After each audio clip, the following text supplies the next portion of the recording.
വചനം നോക്കുന്നവരെ ഒന്നൊന്നര ജപമാലയൊക്കെ ചൊല്ലി അവിടെ കുത്തിയിരുന്ന് നേരത്തെ ഒന്ന് പോയി കുമ്പസാരിച്ച് വിശുദ്ധീകരിച്ച് ദൈവത്തിന് തോന്നണം നിങ്ങൾ ദൈവത്തിൻ്റെ മനസ്സ് അറിയാൻ വേണ്ടിയാണ് എടുക്കണമെന്ന്. തന്നെയല്ല, മുൻകാല വചനം നോക്കുന്നവരോട് ഷാർപ്പാകണമെങ്കിൽ മുൻകാല അനുഭവങ്ങൾ വേണം ദൈവത്തിന്. മുൻകാല അനുഭവങ്ങൾ എന്ന് പറഞ്ഞാൽ എന്താണെന്നറിയാമോ? അതായത് വചനത്തിലൂടെയോ സ്വപ്നത്തിലൂടെയോ ദൈവത്തിന് കമ്മ്യൂണിക്കേറ്റ് ചെയ്യണമെങ്കിൽ ഒരു പഞ്ഞവുമില്ല. ദൈവം ആരോടും കമ്മ്യൂണിക്കേറ്റ് ചെയ്യാൻ പ്രത്യേകിച്ച് വിദ്യാഭ്യാസം വേണ്ട. അതിനെന്താണ് എളുപ്പവഴിയെന്ന് വെച്ചാൽ നിങ്ങൾ നേരത്തെ കിട്ടിയ വചനം അനുസരിച്ചാണ് ജീവിച്ചതെന്നുള്ള ഫോർമൽ റെക്കോർഡ്സാണ് പ്രശ്നം. ഇത് ഭയങ്കര സീരിയസ് വിഷയമാണ്. പഴയ റെക്കോർഡ്സ് ഇല്ലേ, നിങ്ങൾ നേരത്തെയൊക്കെ വചനം എടുത്തിട്ടുള്ളതാണല്ലോ. അപ്പോഴും നിങ്ങൾ എന്നിട്ട് ആ വചനത്തിനെതിരായിട്ടായിരിക്കും ചെയ്യണത്. കർത്താവ് പറഞ്ഞ ആ സ്ഥലം എടുക്കരുതെന്ന് പറഞ്ഞു. ചിലപ്പോൾ ആ സ്ഥലം എടുക്കാൻ വേണ്ട വചനം നിങ്ങൾക്ക് സ്ഥലം വേണം, അതെടുക്കാനുള്ള വചനം നിങ്ങൾ പ്രാർത്ഥിച്ച് എടുത്തു കഴിഞ്ഞപ്പോൾ ചിലപ്പോൾ ഹക്കൽ ദേമാ രക്തത്തിൻ്റെ പറമ്പെന്നുള്ള വചനമായിരിക്കും ചിലപ്പോൾ കിട്ടിയത്. അപ്പോഴതിൻ്റെ അർത്ഥം എന്താണ്? അതെടുക്കരുതെന്നല്ല എൻ്റെ അർത്ഥം. പക്ഷേ നിങ്ങളെന്ത് ചെയ്യും? അയ്യോ അതെങ്ങനെ ചെയ്യാം, ഞാനെടുത്തില്ല, അവളാട്ട് കയറി എടുക്കുമെന്ന് പറയും. ഇത് കൺസായല്ലേ? വേറെ ഒരുത്തി വീടിൻ്റെ പുറകിൽ താമസിക്കുന്നുണ്ട്, ഞാനെടുത്തില്ലെങ്കിൽ ആ പറമ്പ് അവൾ കയറി അടിക്കും, പിന്നെ അവളുടെ പൊങ്ങച്ചത് ഞാൻ കാണണം. അതിപ്പോൾ ഞാൻ ഉപയോഗിക്കണ്ടല്ലോ, മക്കൾക്ക് കൊടുത്താൽ മതി, അല്ലെ വിൽക്കാൻ വേണ്ടിയല്ലേ ഞാനെടുക്കും. ഇങ്ങനെ തരികിട തട്ടാമുടിയൊക്കെ പറയും ദൈവത്തോട്, ഇതിൻ്റെ സ്ഥലം എടുക്കും. അപ്പം തന്നെ നിൻ്റെ കാര്യത്തോട് തീരുമാനമാകും. എന്താ കാര്യം? നീ ഒരു വചനം പറഞ്ഞാലും നിൻ്റെ താല്പര്യം അനുസരിച്ചുകൊണ്ട് നിൻ്റെ ലാഭം നോക്കിയും നീ അത് വളച്ചൊടിച്ചിട്ട് ദൈവത്തിൻ്റെ വചനത്തെ നിരാകരിക്കൂ. അങ്ങനെ ഒരിക്കൽ നിരാകരിച്ചാൽ പിന്നെ വചനത്തോട് സംസാരിക്കത്തില്ല. വചനത്തെ സംസാരിക്കേണ്ട ഒരു കുഴപ്പമില്ല. ഞങ്ങളൊക്കെ തന്നെ ഈ വചനം തുറന്നു നോക്കി തന്നെയും വചനം എടുപ്പിച്ചും തന്നെ ജീവിക്കണത് എത്രയോ വർഷങ്ങളായി. Sharp ഷൂട്ടാണ്, correct. 2+2 4 പറയത്തുള്ളൂ, അല്ലാതെ 4.1 ഒന്നും പറയത്തില്ല. ദൈവം ഇൻട്രാക്ട് ചെയ്യണമല്ല, എൻ്റെ മീഡിയം അതാണ്. എല്ലാ സമയത്തുമൊക്കെ നമ്മളുടെ കൂടെ ഇങ്ങനെ നിഴലുപോലെ ഇങ്ങനെ ദൈവം സഞ്ചരിക്കും. ഉടമ്പടി പോലെ ഇങ്ങനെ സഞ്ചരിക്കാൻ പറ്റിയ ഒരു സംഭവമില്ല. കാര്യം മറ്റേത് പ്രാർത്ഥന നോക്കിയാലും ഉടമ്പടി 10 പേരെടുത്താൽ അവർ സത്യസന്ധരാണെങ്കിൽ 10 പേരുടെ കൂടെയും ദൈവം സഞ്ചരിക്കും. സ്വപ്നത്തിനെങ്കിൽ സ്വപ്നം, ദർശനമെങ്കിൽ ദർശനം. ഇപ്പം കഴിഞ്ഞ ദിവസം ഒരു മോൾ സാക്ഷ്യം പറഞ്ഞു, ദൈവമേ നീ എന്നെ കൈവിട്ടാ, ഞാൻ പാപ്പരായല്ല എന്ന് ഞാൻ ചിന്തിച്ച് വിഷമിക്കണ ആ സമയത്ത് തന്നെ കൃപാസനത്തിൽ മാതാവിൻ്റെ മുമ്പിൽ 16 നൂറുകണക്കിന് മെഴുകുതിരി കത്തിക്കണ മാതാവിൻ്റെ ഫ്രണ്ട് വശത്ത് ഞാൻ നിൽക്കുമ്പോൾ എനിക്കടിക്കണ ഒരു മെഴുകുതിരിയുടെ ഉരുകിയ മണമുണ്ട്. അതെന്നെ പാസ് ചെയ്ത് പോയെന്ന്. അപ്പോൾ എനിക്ക് മനസ്സിലായി അമ്മ കൈവിട്ടിട്ടില്ല, അമ്മ എൻ്റെ കൂടെയുണ്ടെന്ന്. അതായത് ഇപ്പം ഞാൻ തന്നെ, അതായത് ഞാൻ കഴിഞ്ഞ ദിവസങ്ങളിൽ എനിക്കൊരു അമേരിക്കൻ ധ്യാനം വന്നു. അപ്പോൾ ഞാൻ കൽക്കട്ടയിൽ പോയി വിസ ഇൻ്റർവ്യൂ നിൽക്കുകയാണ്. അപ്പോൾ എൻ്റെ 160 ഫോം കാണാനില്ല പോയി. അപ്പോൾ ഞാനവിടെ അത് പോയാൽ പിന്നെ ഇൻ്റർവ്യൂ നടക്കത്തില്ല. ഞാനവിടെ നിന്ന് കൂളായിട്ട് ജവമാല ചൊല്ലിക്കൊണ്ട് നിൽക്കുകയാണ്. അപ്പോൾ അവരയാൾ പറഞ്ഞ് കയറാൻ പറ്റത്തില്ല, നിങ്ങളുടെ ബയോമെട്രിയുടെ പേപ്പർ കാണാനില്ലെന്ന് പറഞ്ഞു. അപ്പോൾ ഞാൻ അവിടെ കൂടാതെ നിൽക്കുകയാണ്. ഞാൻ കൂടെ നിൽക്കുകയാണ്. സാർ എൻ്റെ ഉണ്ടായിരുന്നതാണ്, 25 കിലോമീറ്റർ അകലെയാണ് എൻ്റെ ഹോട്ടൽ, വേണമെങ്കിൽ ഇപ്പോൾ എടുത്തുകൊണ്ട് വരാം, പക്ഷേ ഇവിടെ എൻ്റെ രേഖകൾ കാണുമല്ലോ, സാർ ഒന്ന് സഹായിക്കണമെന്നൊക്കെ പറഞ്ഞു. ഞാൻ നിൽക്കണം. നിൽക്കുമ്പോൾ ഞാൻ ഓർത്ത് ഈശോ ഇതിൻ്റെ അകത്ത് വല്ല കേസും ഉണ്ടോ എന്ന് ചോദിച്ചു. കേസ് അപ്പോൾ എന്നിട്ട് അവസാനം ഈ മനുഷ്യന് ഒരു അറിവ് തോന്നിയിട്ട് അവിടെ ഇൻ്റർവ്യൂവിൻ്റെ ഇടയ്ക്കൂടി എന്നെ കയറ്റിക്കൊണ്ടുപോയി അവിടെ ഇൻ്റർവ്യൂ നടക്കി. ഞാൻ ചെല്ലുമ്പോൾ പല കൗണ്ടേഴ്സാണ്. കൗണ്ട് ചെയ്യുമ്പോൾ ഈ അമ്മ എന്നോട് പറഞ്ഞ് നീ കൗണ്ടറിൻ്റെ എണ്ണം നോക്കാൻ പറഞ്ഞു.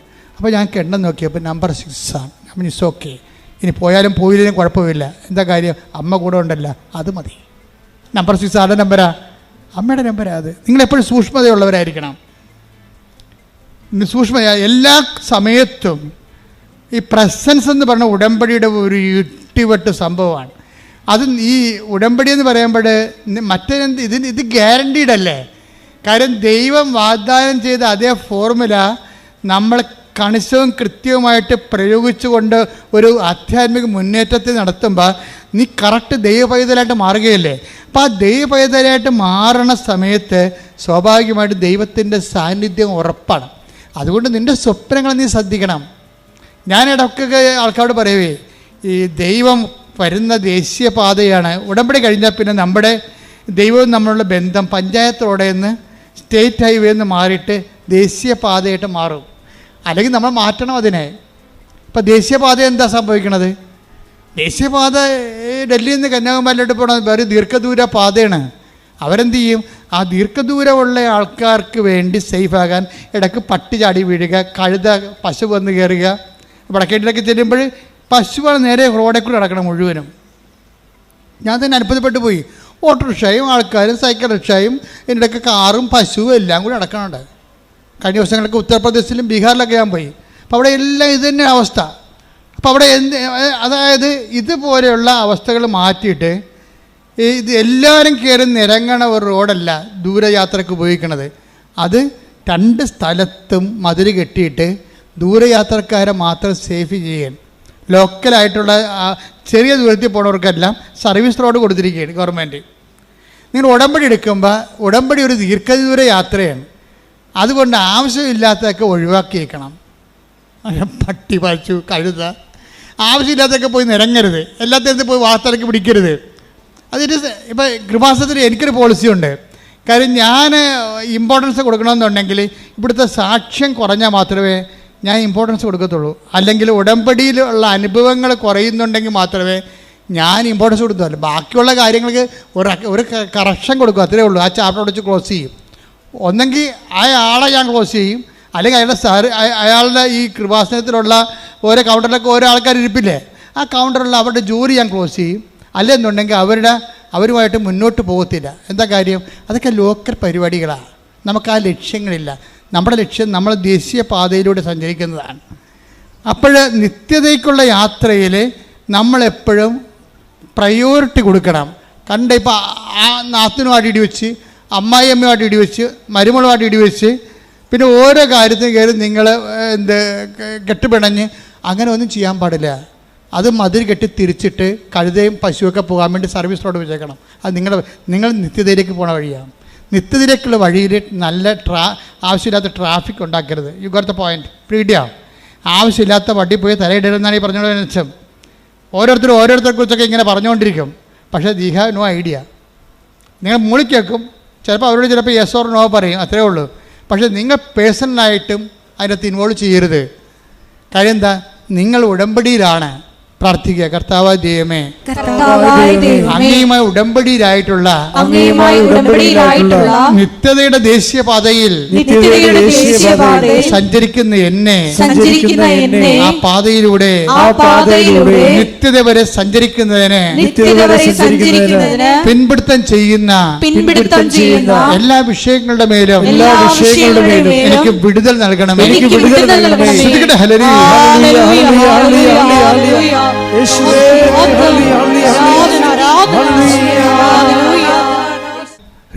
റീനോട് സർജൻ എന്താ പറയണത്? പൈസ റെഡിയാക്കി വെക്കണം, പിന്നെ എന്താണ്, എന്ത് കാഷ്വാലിറ്റിയും ഫേസ് ചെയ്യാൻ മനസ്സൊരുക്കം ഉണ്ടാകണം. അത്രേ ഉള്ളൂ. അപ്പം റീനു പറയും, അത് കുഴപ്പമില്ല. ഞാൻ കർത്താവിനോട് ചോദിച്ചായിരുന്നു ഈ മനുഷ്യനെ കല്യാണം കഴിക്കാൻ നേരത്ത്. നിശ്ചയത്തിൻ്റെ ദിവസം തന്നെ ചോദിച്ചു, നിൻ്റെ സെലക്ഷനാണോ എൻ്റെ സെലക്ഷനാണോ പറഞ്ഞപ്പോൾ കർത്താവിനോട് പറഞ്ഞു, കുഴപ്പമില്ല, എനിക്ക് നിന്നെക്കുറിച്ചുള്ള പദ്ധതിയാണ് നിൻ്റെ ഭർത്താവെന്ന് പറഞ്ഞു. അയ്യോ, അപ്പോൾ എനിക്ക് പറഞ്ഞു ഞാൻ ഹാപ്പിയായി. ഞാൻ ഹാപ്പിയായി. എന്തൊക്കെയാണ്? ഈ മനുഷ്യന് എന്ത് സംഭവിച്ചാലും അത് ദൈവത്തിൻ്റെ പദ്ധതിയാണ്. അതാണ് ക്രിസ്തുവിനെ കക്ഷി ചേർക്കാൻ കണ്ടില്ലേ? ഓരോ മനുഷ്യന്മാർ വളരണത്. അവർക്കൊരു 10-26 വയസ്സേ ഉള്ളതെന്ന് കണ്ടിട്ട്. പക്ഷേ ഇട്ടിവിടെ വർദ്ധാനം പറയണത് 10-76 കൊല്ലം ഇവിടെ ജീവിച്ചതിൻ്റെ ആധ്യാത്മിക അനുഭവമാണ്. ആധ്യാത്മിക അനുഭവത്തിൽ റീനു പറയുന്നൊരു കാര്യമുണ്ട്. അതായത് ഞാൻ അനുഭവിച്ച് വളർന്ന ഒരു സത്യമുണ്ട്. അനുഭവിച്ച് വാക്കല്ല ഇങ്ങനെ എടുത്തെടുത്ത് പറയണം. ഞാൻ അനുഭവിച്ച് വളർന്ന ഒരു സത്യമുണ്ട്. എന്താണ് ആ സത്യം?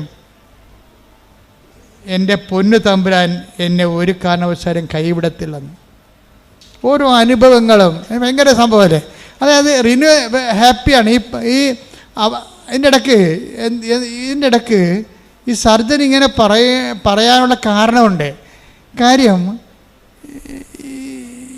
റിനു എന്തുകൊണ്ടാണ് ഇങ്ങനെ എന്ന് പറഞ്ഞാൽ ഞാൻ അനുഭവിച്ച് വളർന്ന ഞാൻ അനുഭവിച്ചു വളർന്ന ഒരു സത്യമുണ്ട്. എന്റെ പൊന്നു തമ്പുരാൻ ഒരിക്കലും എന്നെ കൈവിടത്തില്ല. ഇതാണ് ഇത് എല്ലാവർക്കും ഉള്ള അനുഭവമാണ്, എല്ലാവർക്കും ഉണ്ടാകേണ്ട അനുഭവമാണ്. എന്താണ്? ദൈവം നിങ്ങളെ കൈവിടത്തില്ല. അത് ബൈബിളിന്റെ I will not abandon you at any cost എന്ന് പറയത്തില്ലേ? 13:5. ഞാൻ നിന്നെ ഒരു വിധത്തിലും അവഗണിക്കുകയോ എന്ന് പറഞ്ഞേ, ഞാൻ നിന്നെ ഒരു വിധത്തിലും അവഗണിക്കുകയോ ഉപേക്ഷിക്കുകയോ ഇല്ല എന്ന് അവിടുന്ന് പറഞ്ഞിട്ടുണ്ടല്ലോ. അതാണ് അതിന്റെ വചനം. അതാണ് ഈ റീനു പറയണത്. ഞാൻ അനുഭവിച്ചു വളർന്ന ഒരു സത്യമുണ്ട്. എന്താ സത്യം? അവിടുന്ന് എന്നെ ഒരു കാരണവശാലും കൈവിടത്തില്ലെന്ന്. എന്താ ഇങ്ങനെ പറഞ്ഞാറേ? ഇങ്ങനെ പറയാൻ കാരണം, ഇവളുടെ ഭർത്താവിനെ സ്കാൻ ചെയ്ത് കഴിഞ്ഞപ്പോൾ ഹൃദയത്തിൻ്റെ ധമനിയിൽ ഒരു വെജിറ്റേഷൻ. അപ്പോൾ ഡോക്ടർ പറഞ്ഞ് ഇത് ബ്ലഡ് ബ്ലോക്ക് ചെയ്യും, ഹൃദയം ഓപ്പറേറ്റ് ചെയ്യേണ്ടി വരുമെന്ന് പറഞ്ഞ്. അപ്പോൾ 1 by 1 ആയിട്ട് ഈ മനുഷ്യനെ ഇപ്പോൾ കൊണ്ടുപോയ രോഗമല്ല ഇപ്പോൾ ഉള്ളത്. ഇപ്പോൾ ഉള്ളത് ഹൃദയത്തിന് വാൽവിൻ്റെ ഉള്ളിലൊരു വെജിറ്റേഷൻ, പൂപ്പൽ ഇങ്ങനെ കൾച്ചർ ചെയ്ത് വരികയും അത് വളർന്ന് വരികയും അത് വളർന്നു വരുന്നതനുസരിച്ച് ബ്ലോക്ക് ചെയ്തുകൊണ്ടിരിക്കും. അപ്പോൾ അവൾ എന്നാ ചെയ്തതെന്ന് വെച്ച് കഴിഞ്ഞാൽ, അവൾ ആശുപത്രി ചാപ്പലിൽ കയറിയിട്ട് പറഞ്ഞു, ഞാൻ ഒറ്റക്കാണെന്ന് പറഞ്ഞു കർത്താവിൻ്റെ. അപ്പം ചാപ്പലിലെ മുഴുവൻ ലൈറ്റ് ഓഫായി കിടക്കിയിരുന്നു. ഞാൻ ഒറ്റക്കാണെന്ന് പറഞ്ഞപ്പോൾ, അവളങ്ങനെ പറയാൻ കാരണമുണ്ട്. അവളുടെ അമ്മ ഒരിക്കൽ അവളോട് പറഞ്ഞു, കൃപാസനം പത്രം കാണിച്ചു കൊടുക്കും. എടി ഇത് കണ്ടേടി, ഈ പത്രാധിപെക്കുറിച്ച് ഈ പ്രാവശ്യം അച്ഛനെ എഴുതിയിരിക്കണ വായിച്ചേ. മോസസ് ഈജിപ്തിൽ ഫറവോൻ്റെ അടുത്ത് പോകാൻ പറഞ്ഞപ്പോൾ മോസസ് പറഞ്ഞു, ഞാൻ ഒറ്റക്കാണെന്ന് പറഞ്ഞ്, ഞാൻ എങ്ങനെ പോകും? അപ്പോൾ പറഞ്ഞു, ഞാൻ നിൻ്റെ കൂടെ വരുമെന്ന്. അപ്പോൾ എന്നിട്ട് ഞാനത് വ്യാഖ്യാനിച്ച് പറഞ്ഞു, നമ്മൾ ഒറ്റക്കാണെങ്കിൽ ഉറപ്പായിട്ടും കർത്താവ് കൂടെ ഉണ്ടാകുമെന്ന്. അവളിപ്പോൾ ഭർത്താവിൻ്റെ ഹൃദയനാളിക്ക് പൂപ്പലടിച്ചപ്പോൾ സർജൻ ഹൃദയം ഓപ്പറേഷൻ ചെയ്യണം, അത് കാഷ്വാലിറ്റി ഉണ്ടാക്കുമെന്ന് പറഞ്ഞപ്പോൾ അവൾ പറഞ്ഞു, ഞാൻ ഒറ്റക്കാണെന്ന്. അപ്പോൾ ആ ഇരുട്ടത് ചാപ്പലിൽ മങ്ങിയ വെളിച്ചത്തിൽ ഞാൻ എൻ്റെ യേശുവിനെ കണ്ടെന്ന്. ശ്രുതിക്കട്ടെ ഹല്ലേലൂയ.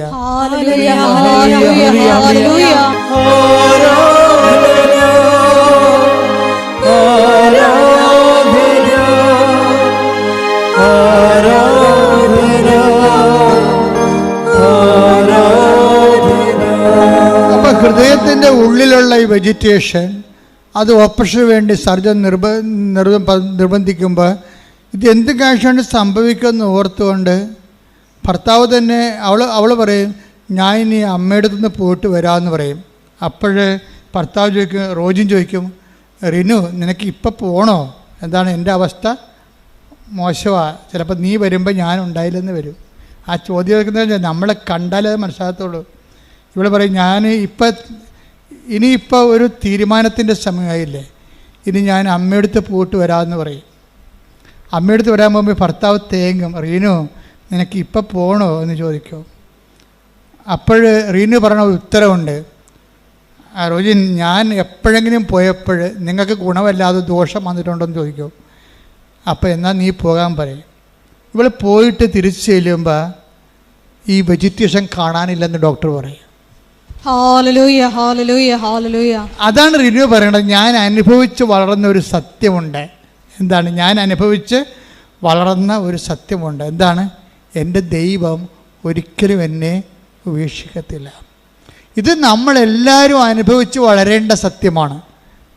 ഈ ഉടമ്പടി നിന്നോട് പറയണ എന്താ? ഉടമ്പടി ആക്കിയതിൻ്റെ കാര്യം എന്താണ്?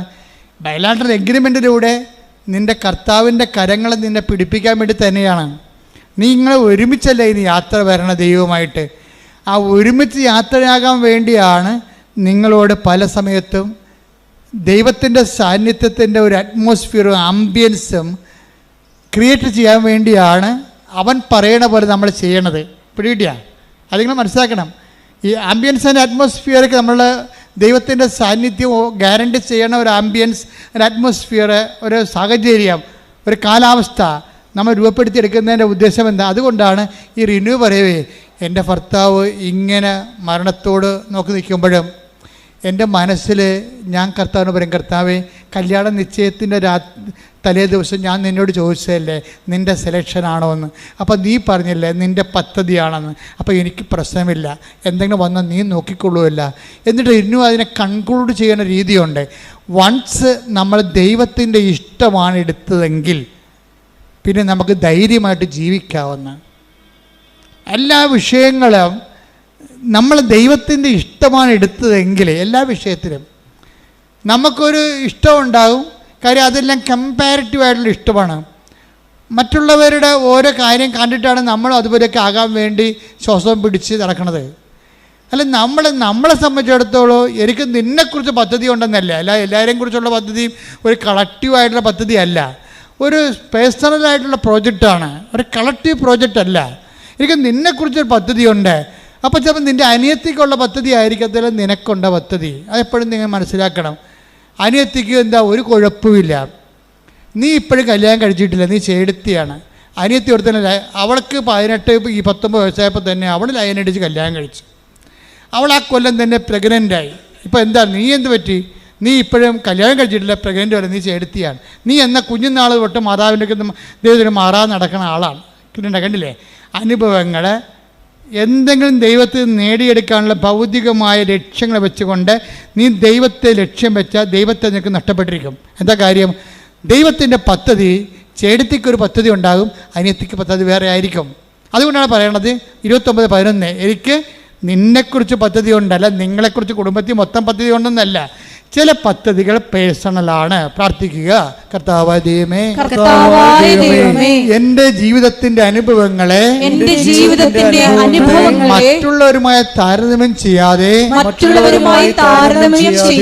അത് ദൈവവും ഞാനും തമ്മിലുള്ള നിത്യരക്ഷയെ അവലംബമാക്കുന്ന ദൈവത്തിന്റെ സ്വകാര്യ സ്നേഹത്തിന്റെ പദ്ധതിയാണെന്ന് വിവേചിച്ച് മനസ്സിലാക്കാൻ എനിക്ക് പ്രത്യേക അഭിഷേകം നൽകണമേ. ശ്രുതികടേ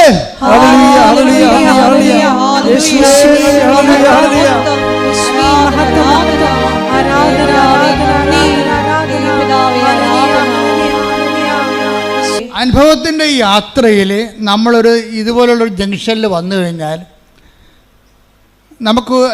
നമ്മൾ അഭിമുഖീകരിക്കേണ്ടി വരുന്ന ഒരു യാഥാർത്ഥ്യം എന്ന് പറയണത് നമ്മുടെ അപേക്ഷയും ആവശ്യവും ചില സമയത്ത് രണ്ടായിരിക്കും.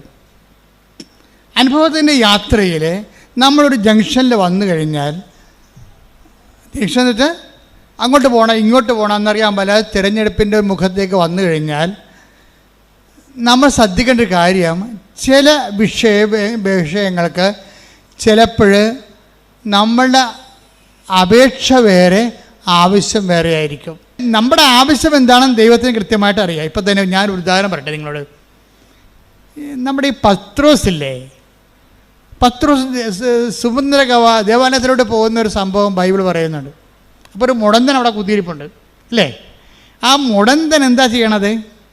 മുടന്തൻ പത്രോസിനെ കാണുമ്പോൾ കൈ നീട്ടും. എന്തിനാണ് കൈ നീട്ടണത്? അയാളിൽ നിന്ന് വല്ലതും കിട്ടുമെന്ന് ഓർത്തിട്ടാണ് കൈ നീട്ടണം. മുടന്തൻ്റെ ആവശ്യം എന്താ? മുടന്തൻ്റെ അപേക്ഷ എന്താ? വല്ലതും ഒരു തുട്ട് കിട്ടുക അല്ലേ, 10-12 രൂപ കിട്ടുക എന്നുള്ളതാണ് പുള്ളിയുടെ ആവശ്യം. പക്ഷേ പത്രോസ് വിവേചിക്കണത് എന്താണ്? ആവശ്യമല്ല, പിന്നെന്താണ്? അല്ല, അപേക്ഷ അല്ല, പിന്നെന്താണ്? ആവശ്യമാണ്.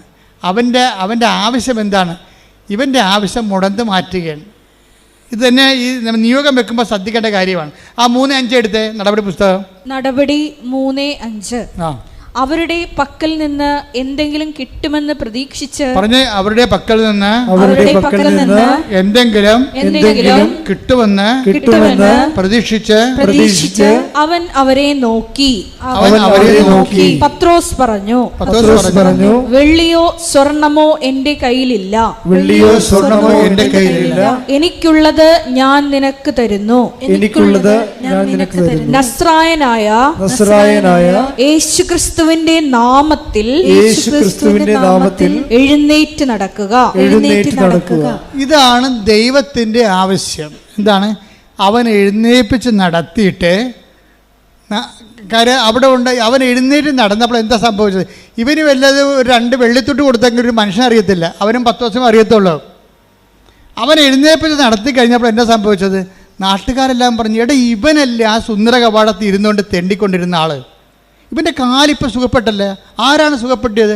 അത് യേശു. കണ്ടാ, സുവിശേഷം പോണ കണ്ടില്ലേ, സുവിശേഷം പ്രചരിക്കണ കണ്ടില്ലേ? ഇതാണ് ഇതിൻ്റെ അകത്ത് ഗുഡ്നസ് എന്ന് പറയണത്. നമ്മളുടെ നമ്മുടെ അപേക്ഷ മാത്രമാണെങ്കിൽ അതിനെ അഡ്രസ്സ് ചെയ്യാൻ ദൈവം അത്രയ്ക്ക് ഇൻട്രസ്റ്റ് അല്ല. അത് നിങ്ങൾ പഠിക്കണം. ദൈവത്തിൻ്റെ ഉദ്ദേശം എന്താണ്? യേശു ക്രിസ്തുവിനെ ചർച്ചാ വിഷയമാക്കണം. മനസ്സിലായില്ലേ? ഇപ്പോൾ പിടികിട്ടില്ല ഞങ്ങൾ. അതാണ് അവർ പറഞ്ഞത്. അവൻ അപേക്ഷിച്ചു. അപ്പോൾ പത്രോസ് അവൻ്റെ അപേക്ഷ സ്വീകരിച്ചില്ല. മറിച്ച് എന്താണ്? അവൻ്റെ ആവശ്യം മനസ്സിലാക്കിയിട്ട് പറഞ്ഞു, പൊന്നും വെള്ളിയും ഒന്നും എൻ്റെ ഇല്ല. നീ ചോദിച്ചത് പൊന്നെന്ന് പറയുന്നത് റോമൻ നാണയമാണ്, വെള്ളി എന്ന് പറയുന്നത് ഇസ്രായേലിൻ്റെ നാണയമാണ്. അപ്പോൾ റോമാക്കാരൻ്റെ നാണയം എൻ്റെ കയ്യിലില്ല, ഇസ്രായേൽക്കാരൻ്റെ നാണയം എൻ്റെ കയ്യിലില്ല, എൻ്റെ മനസ്സിലെ കാലിയാണ്. പക്ഷേ എനിക്ക് വേറെ ഒരു സ്വത്തുണ്ട്. അതെന്താണ്? The name of Jesus Christ, നസ്രായന, യേശുവിൻ്റെ നാമം. ഇത് ഞാൻ പഠിച്ചത് വെറുതെ പഠിച്ചതല്ല. അവനെ അകലക്കുടിയാണെങ്കിൽ അവൻ്റെ കഷ്ടകാലത്ത് അകലക്കുടിയാണെങ്കിൽ അനുഗമിച്ചുകൊണ്ട് ഞാൻ പഠിച്ചതാണ്. അവൻ എന്നോട് പറഞ്ഞിട്ടുണ്ടായിരുന്നു പണ്ട്, എന്നെ അനുഗമിക്കാൻ ആഗ്രഹിക്കുന്നവൻ സ്വയം പരിത്യജിക്കണം, എൻ്റെ കൂടെ വരണമെന്ന്. അങ്ങനെ പല പരിത്യാഗങ്ങളിലൂടെ ഞാൻ അവൻ്റെ കൂടെ പോയി പഠിച്ചെടുത്തതാണ്. ഇപ്പം അവനാണ് എൻ്റെ ഉള്ളിൽ, അതാണ് എൻ്റെ സ്വത്ത്. റോമാക്കാരൻ്റെ പൊന്നു നാണയമല്ല, ഇസ്രായേൽ ഗവൺമെൻറ്റിൻ്റെ വെള്ളി നാണയമല്ല. എനിക്കുള്ളത് ഞാൻ നിനക്ക് തരുന്നു. Stand up in the name of Jesus Christ. കർത്താവിൻ്റെ നാമത്തിൽ നീ എഴുന്നേറ്റ് നടക്കാൻ പറഞ്ഞപ്പോൾ അവൻ ചാടി എഴുന്നേറ്റ്. അവരെ കണ്ടവരെല്ലാം പറഞ്ഞു, ഇവനല്ലേ അവിടെ സുന്ദര കവാടത്തിൽ എത്ര വർഷമായി അവിടെ കുത്തിയിരുന്ന് തെണ്ടിയത്. ഇപ്പോൾ എനിക്ക് സുഖം പ്രാപിച്ചു. അവനെ കർത്താവ് സുഖപ്പെടുത്തി.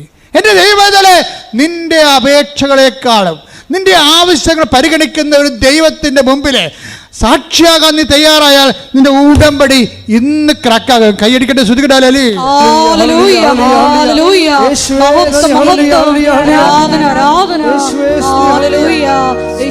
നന്ദി, ആരാധന.